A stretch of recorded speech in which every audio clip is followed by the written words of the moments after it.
I'm Lea Kannar-Lichtenberger, an artist and researcher.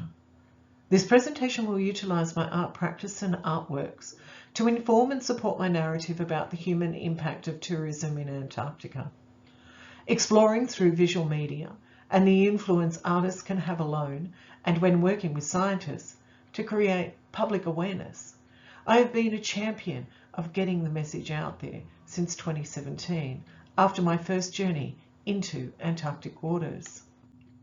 From evocative paintings and photographs through on-site performances to video manifestations, there are a variety of ways science is interlinked with the visual and performing arts in their pursuit of Antarctic awareness. The narrative from an inspiring photographic image to an artwork can shift how people view the landscape. This artwork, Ice Cave, at 3.6 metres in width, allows the viewer to be immersed within its story. It is with optimism that artists such as myself hope that by connecting with the public and speaking about our art narratives, encouraging those who cannot see a place to feel an emotional connection to the place and as a result protect that place. Just because you can't see the Amazon forest does not mean that we ignore its need for protection. Previously working with scientists and examining deep sea ocean mapping, I interpreted the scientific process through my art practice to develop emotionally charged narratives and visually connective artworks. Through my on-site explorations, I have learned that being an artist in a remote landscape such as Antarctica is challenging. In general, artists have always had a difficult time getting access to Antarctica, and limited artists in residence places in government bodies that drop in and out of availability only makes this access harder.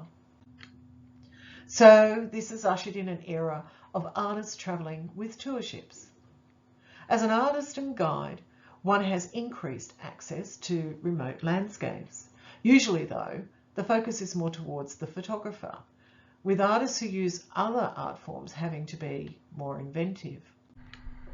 For me, travelling in 2017 with the Ninth Wave, a small interdisciplinary not-for-profit group, was a radical journey through storms and hot bedding in a 12-metre sailing vessel. More recently, in 2023, I travelled as a paying guest aboard Aurora Expeditions to Antarctica.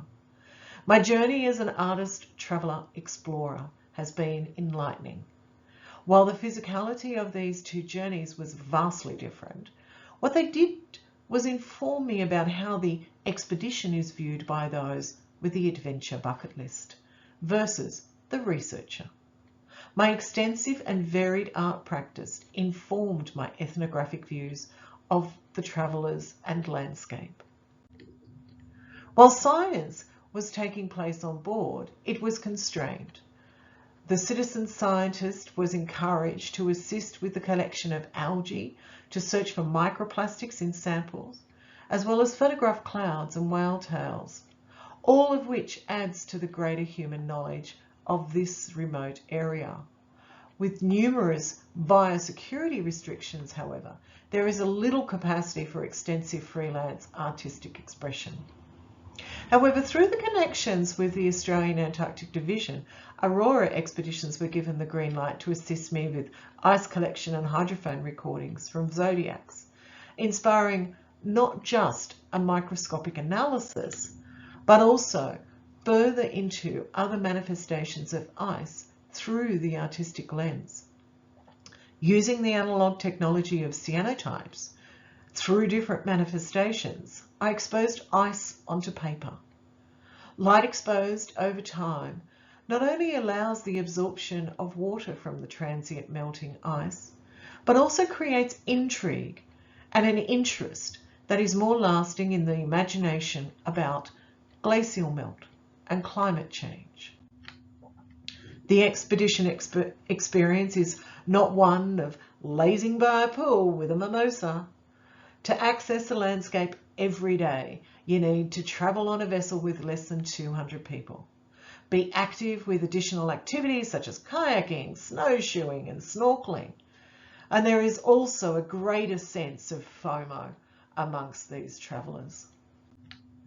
But ultimately, trying to incorporate working as an artist into these time schedules becomes more about collecting images, drawings, and written notes for later creative endeavours. However, art, through the elusive artist residency, is boundless and has a greater capacity to explore performance in a variety of manifestations. When Lars Erik Lindblad led the first expedition of private citizens travelling to Antarctica in 1966, he could not have envisioned how tourism has expanded since.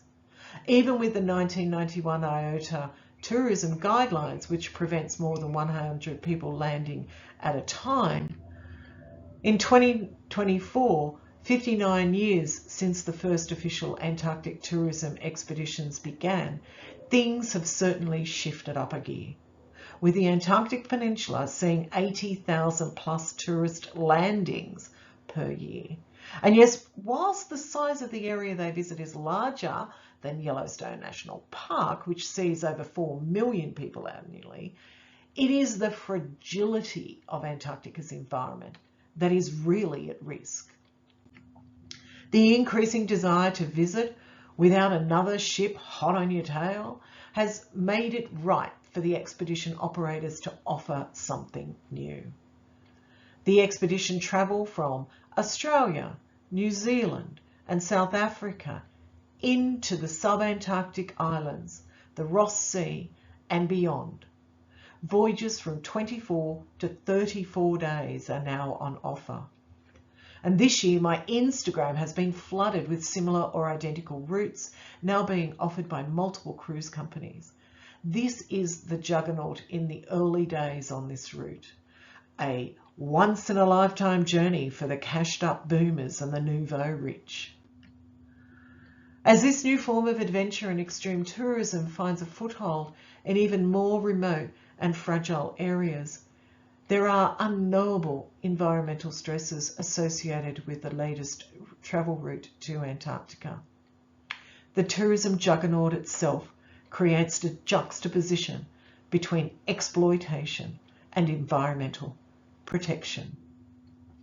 With the increase of invasive species in the areas most visited by the cruising industry, one is left questioning how long it will take before the East Antarctic area is also hitting the news with bird flu and other species that are brought in through the ships just visiting.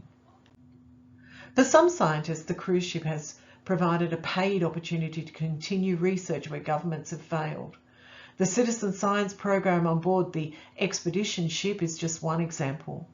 And whilst collecting ocean waste on shores is discouraged for biosecurity reasons, guests are encouraged to upload their photos of whale tail flukes to an online database, Happy Whale.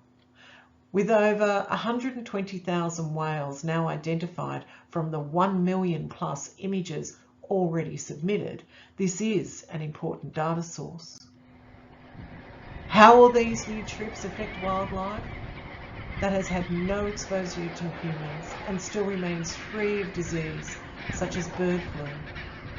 Will the adverse effect by the increased human presence? And questions that look into the future for answers.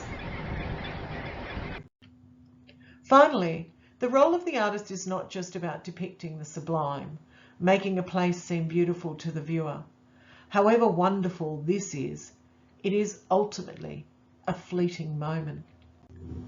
The artist's role is to initiate a conversation that can be taken further. Scientists working with artists always have a much more connected outcome for the global community. Artists are not there to make science pretty.